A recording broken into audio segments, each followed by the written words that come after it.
দর্শক, নির্বাচনী প্রচারের খবর জানাতে ঢাকা ৪ আসন থেকে সরাসরি যুক্ত হচ্ছেন আমাদের সহকর্মী সাকিবুর রহমান। সাকিব, শেষ সময়ে এসে প্রার্থীদের প্রচারের ধরন কি পাল্টেছে এবং ভোটাররা কেমন সাড়া পাচ্ছেন তার জানাবেন।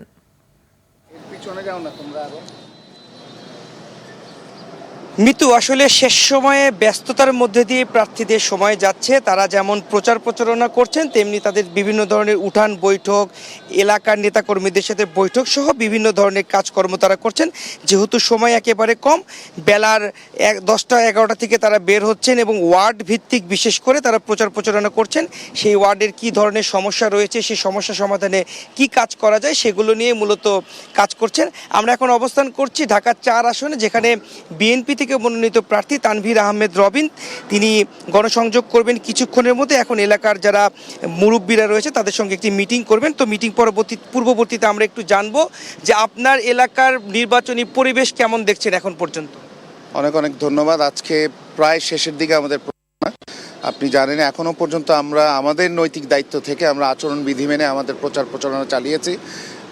এলাকার মানুষের স্বতঃস্ফূর্ত সমর্থন পেয়েছে। আজকে আমাদের নির্বাচন পূর্বক একটি যৌথ সভা আমাদের শ্যামপুর কদমতলীর বিএনপি এবং অঙ্গ সহযোগী সংগঠনের এবং এলাকার মুরব্বীরা এখানে উপস্থিত হচ্ছেন। আমাদের এই যৌথ সভার পরে আমরা মাঠে প্রচারণায় আবার মানুষের কাছে আমাদের প্রচারণা শুরু করব। সাড়া পাচ্ছেন কেমন? আলহামদুলিল্লাহ, অভূতপূর্ব সাড়া পাচ্ছি। আমি এলাকার ছেলে, এলাকায় আমার পূর্বপুরুষরা এলাকার, আমার বাবা দীর্ঘদিন এলাকার সংসদ সদস্য ছিলেন। এলাকার যত শিক্ষা প্রতিষ্ঠান, রাস্তাঘাট বিএনপির আমলে হয়েছে এবং এই 1991 সনে এলাকাটি একটি প্রত্যন্ত গ্রামাঞ্চল ছিল। এই গ্রাম থেকে শহরে রূপান্তরিত করার পিছনে দেশনেত্রী বেগম খালেদা জিয়ার আশীর্বাদ এবং আমার বাবা জনাব সালাউদ্দিন আহমেদ তার হাত ধরে এখানে সূচনা হয়েছে। কিন্তু আমরা আসলে 9টি সিটি ওয়ার্ডে আছি। বিগত বছরগুলি থেকে এলাকার মানুষ একেবারেই সুবিধা বঞ্চিত। নাগরিক সুবিধা যে শব্দটি বোঝায় আসলে এই এলাকায় কোথাও খুঁজে পাবেন না। বিভিন্ন সমস্যায় এলাকার মানুষ জর্জরিত হয়ে আছে। এই মুহূর্তে গত 10-12 দিন ধরে আমাদের এলাকা নারীদের জন্য রান্না করার জন্য চুলায় কোনো গ্যাস নেই, কিন্তু আমরা প্রতিনিয়ত বিল দিয়ে যাচ্ছি। ধন্যবাদ। আমরা বুঝতে পেরেছি বিভিন্ন ধরনের সমস্যা তিনি চিহ্নিত করেছেন এবং সেগুলো সমাধানে মূলত তিনি কাজ করতে চান নির্বাচিত হতে পারলে। অসংখ্য ধন্যবাদ আপনাকে আমাদের সাথে যুক্ত হওয়ার জন্য। দর্শক, এদিকে নির্বাচনী প্রচারের খবর জানাতে ঢাকা 11 আসন থেকে সরাসরি যুক্ত হচ্ছেন আমাদের আরেক সহকর্মী বিল্লাল হোসেন। সরাসরি চলে যাচ্ছে সেখানে। বিল্লাল, প্রার্থীরা ভোটারদের কেমন সমর্থন পাচ্ছে এবং লেভেল প্লেইং ফিল্ড নিয়ে কোনো অভিযোগ আছে কিনা, কি বলছেন ভোটাররা?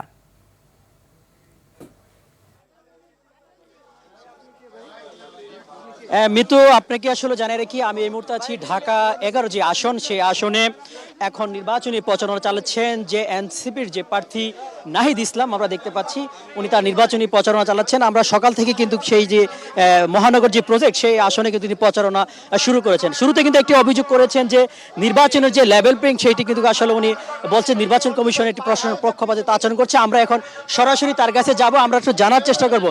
না ভাই, আপনি তো সকাল থেকে নির্বাচনের প্রচারণা চালাচ্ছেন, ভোটারদের কেমন সাড়া পাচ্ছেন? ভোটারদের আলহামদুলিল্লাহ ভালো সাড়া পাচ্ছি। ভোটাররা ভোট দিতে চাচ্ছেন। 16 বছর সুষ্ঠু ভোট দিতে পারেন নাই সুষ্ঠুভাবে, এবার তাদের কাছে সুযোগ এসেছে। এবার তারা আশা করছেন যে এই ভোটের মাধ্যমে এলাকার পরিবর্তন হবে, দেশের পরিবর্তন হবে। নির্বাচন লেভেল প্লেইং নিয়ে আসলে আপনার কোনো অভিযোগ আছে কিনা যে আপনার আসলে যে আমাদের তো ব্যানার ফেস্টুন এগুলো আপনি দেখবেন এই জায়গায় কোনো ব্যানার নাই, ব্যানার লাগানো হয়েছে, সকালবেলা নামিয়ে ফেলা হচ্ছে। বিভিন্ন জায়গায় আমাদের কর্মীদেরকে হেনস্থা করা হচ্ছে, ভয় দেখানো হচ্ছে। এগুলো আছে, এগুলোর মধ্যে দিয়ে ইলেকশন করা লাগতেছে। ইলেকশন কমিশন তো কোনো ব্যবস্থা নিচ্ছে না। প্রশাসনের যে মাঠ প্রশাসন যারা আছে তাদের কিনা আপনাদের কোনো অবজারভেশন অথবা কোনো অভিযোগ আছে কিনা যে তারা পক্ষপাতিত্ব করে? আমরা বিগত নির্বাচনে যে জিনিসটা আমরা দেখেছিলাম। আইন শৃঙ্খলা এখন পর্যন্ত ঠিক মনে হচ্ছে, কিন্তু নির্বাচন কমিশনে আমরা আচরণবিধি লঙ্ঘন হওয়ার সাথে তারা ব্যবস্থা নিচ্ছেন আর কি।